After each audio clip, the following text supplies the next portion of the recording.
iya yang ngomong. Pakai bahasa Cilacap aja. Kalau bahasa Indonesia enggak tak jawab. Pokoknya kalau bahasa Indonesia enggak bisa dijawab. Ya. Dan pakai bahasa kasarnya enggak boleh bahasa halus. Bahasa kasar kepriben lah, betul. Seri kafe weh.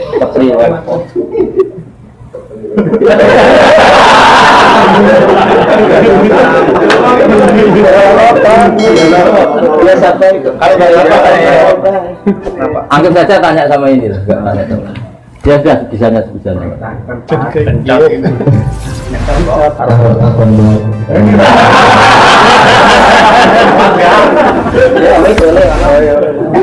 Saya ngaji nang YouTube apa entuk pahala? Entuk.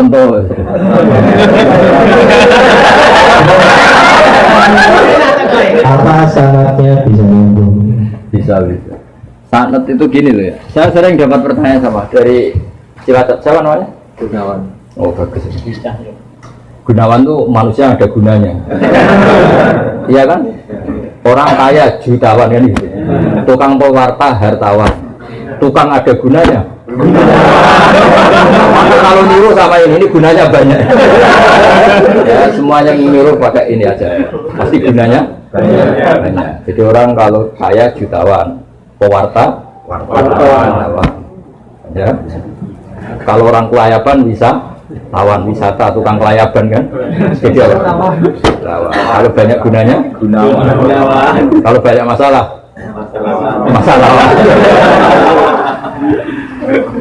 Begini ya, jadi ngaji saya di YouTube itu dari awal sudah saya ikhlaskan lillahi ta'ala, dan otomatis secara sanad itu tersambung.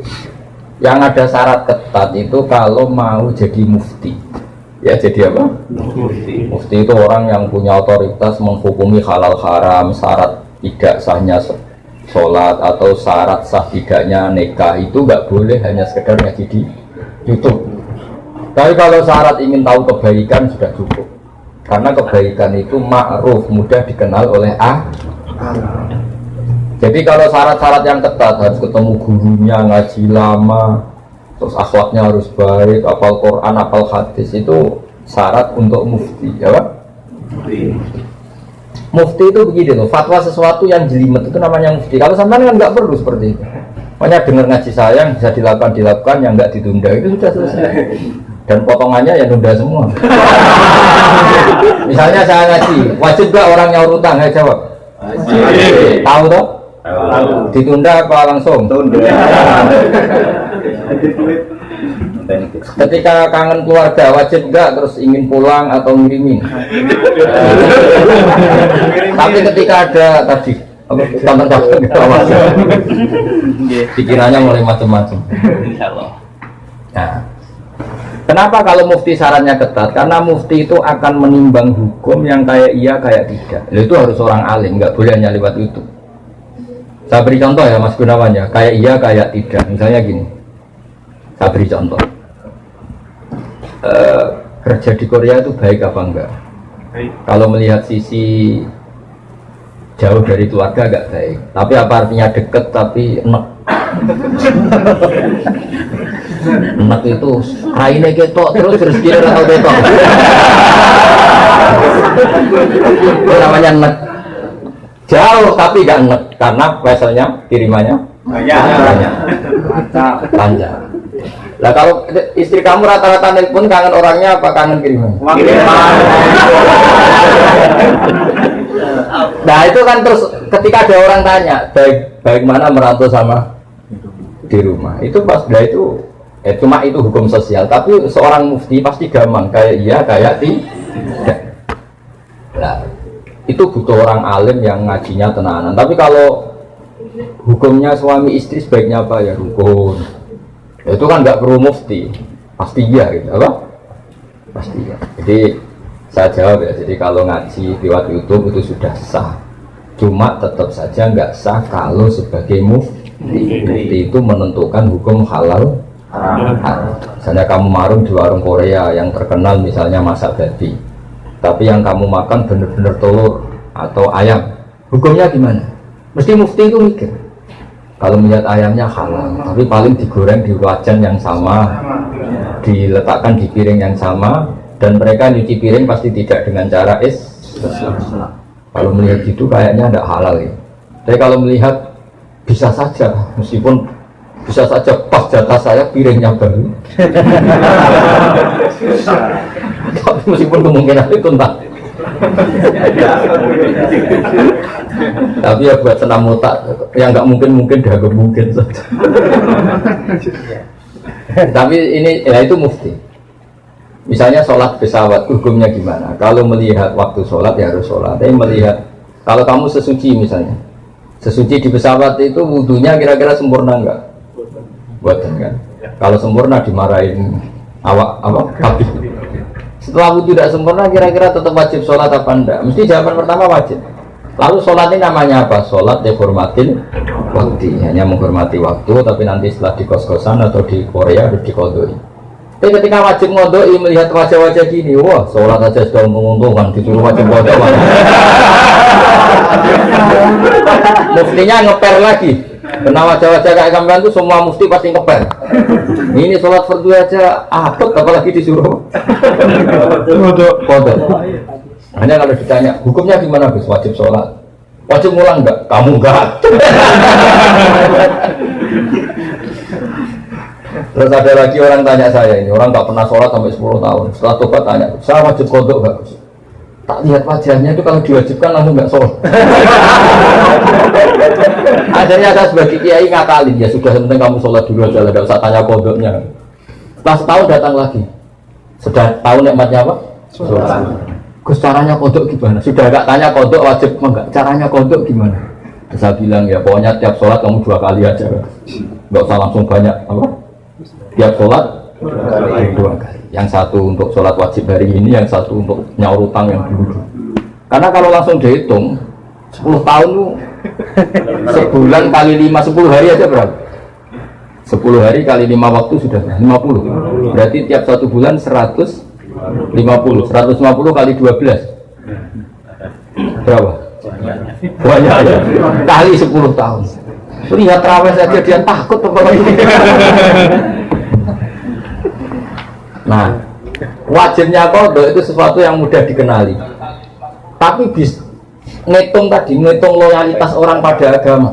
Rai-rai gini, rai-rai tobat musiman gini. Kalau langsung diwajibkan itu malah apa bahaya. Makanya bilang ya sudah sholat dulu aja. Katanya kiai harus modok ikut 10 tahun sudah, saya sholat dulu aja, tidak usah tanya itu. Makanya dulu tuh ada cerita unik. Ini guyonan saya sebagai penghormatan pada Korea palsu ini ya. Tuh ada kiai itu kan rata-rata anaknya cantik. Kalau anaknya tidak pati cantik itu rapati kiai. Kiai betul itu rata-rata anaknya cantik. Karena istrinya rata-rata ya. Kalau kiai istrinya jelek ya agak musibah.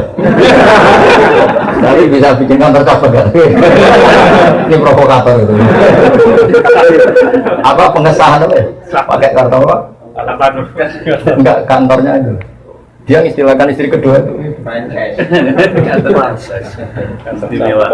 Singkat cerita itu anaknya itu cantik. Ya dulu itu nggak ada akses ke dalam kecuali harus jualan apa? Air. Jadi ada orang santri itu agak nakal dia. Ingin tahu ningnya kalau dalam bahasa pondok itu nih. Aman karena saya yakin semua yang ngaji saya di sini itu masih ada sisa-sisa santri. Karena orang Indonesia hebatnya gitu, kecilnya mesti dolanan di musola, mulia di musola, ya kan? Baiknya orang Indonesia kan? Iya kan? Karena rata-rata kita pas kecil itu kan yang jauh miskin, yang ada jeding itu di musola. Sekarang keluarnya tamer-tamer di Indonesia ke saya gitu, semenjak masjid bagus, kamar mandinya bagus. Kadang orang mau ke masjid itu bukan karena ingin jamaah, kudu ngising di rumah lari ke masjid. Ya, sekarang banyak enggak? Banyak karena kamar mandi masjid lebih bagus.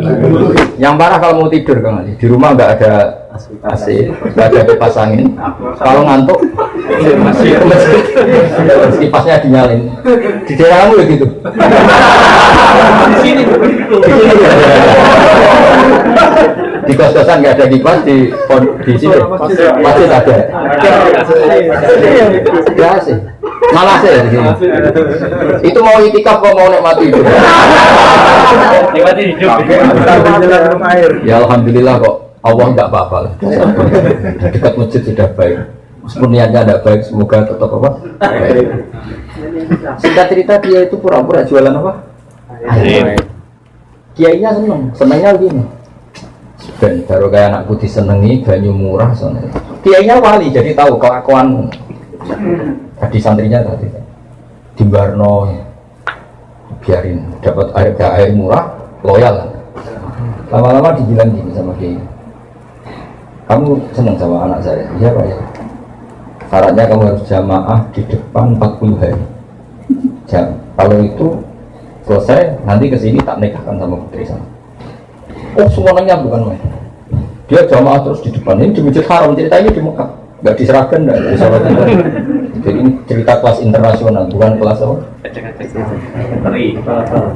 Setelah itu semangat dia. Ya, syaratnya 40 hari di soft awal. Ya imamnya tentu imam Masjid Haram, nggak masuk imam nggak ini. Kalau di sini nggak jadi wali 40 hari belum jadi wali. Ini di Masjid Haram yang satu sholat sama dengan 1000 sholat. Ya 1000 rakaat. Kalau sholat di sini satu sholat kan benar-benar satu. Kalau di sana lipatannya kan berapa? 10.000. Ada yang bilang semuanya ribuan, ratusan ribu. Terserah hitungnya sampai 40 hari. Hari ke-40 selesai sama kiainya digandeng santri. Ayo nak pulang ke rumah saya. Tak kawinkan sama anak saya sesuai perjanjian. Itu santrinya marah-marah. Pak Kiai, punya uang. Sholat diterima dijoli anak jenengan. Enggak bisa. Ternyata dia hari kedua ketiga sudah ikhlas, tidak karena cewek tadi, tidak karena putrinya Kiai tadi. Ayo nak pulang saya nikahkan sama anak saya karena sudah 40 hari. Pak Yai, kamu menghina saya. Masa sholat nikmatnya seperti itu hanya hasilnya dapat putri jenengan? Enggak bisa. Sholat saya itu pahalanya surga, enggak bisa. Enggak mau saya. Dari sholat untuk dapat cewek menjadi sholat nikmati kebenaran. Makanya kalau kamu ingin kaya, tak suruh sholat hati. Nanti kalau sudah sering sholat, nikmatnya sujud, nikmatnya muasalah sama Allah, terus mulai berubah doa. Apa penting kaya apa enggak? Kalau kok masih ingin kaya terus berarti sholatnya masalah. Akhirnya nggak mau malah kita kan. Akhirnya kiainya yang merayu-rayu dia. Sudahlah tetap jadi mantu saya karena kiainya kesemsem ingin punya mantu ikhlas. Sekarang gantikan kiainya yang mati-matian ngerayu supaya dia mau jadi mantunya. Karena ingin punya menantu ikhlas. Bisa dibuktikan ya. Mau nyoba itu. Mekah dulu.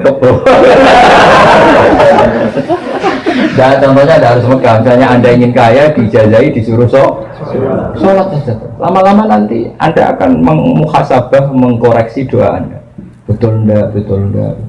Nah, Anda suka cewek, mati-matian cinta mati. Setelah kamu sholat, nanti mesti ada alamat.